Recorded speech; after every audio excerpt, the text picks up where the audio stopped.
નાફેડ આ સહકારી સંસ્થામાં પણ હવે ગુજરાતના જેઠાભાઈ ભરવાડ ચેરમેન બન્યા છે. એ જ જેઠાભાઈ ભરવાડ જે શહેરના ધારાસભ્ય છે અને ગુજરાત વિધાનસભાના ઉપાધ્યક્ષ છે. પરંતુ સવાલ એ છે કે અહીંયા તો નામ રાજકોટના સાંસદ મોહન કુંડારિયાનું ચાલતું હતું, જેમને બિનહરીફ ડિરેક્ટર બનાવાયા હતા.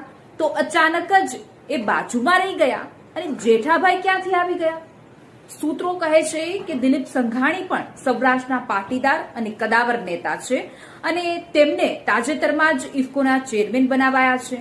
અને એ જે ખેલ થયો ભાજપના મેન્ડેટનો એ આખા ગુજરાત અને દેશે જોયો હતો. અને એટલે જ મૂળ મોરબીના મોહન કુંડારિયા જે પણ પાટીદાર સમાજમાંથી આવે છે તેમને ચેરમેન ન બનાવાયા. કારણ એ હતું કે તેઓ પણ સૌરાષ્ટ્રના છે અને એટલે જ ભાજપે છેલ્લી ઘડીએ જેઠાભાઈને મૌખિક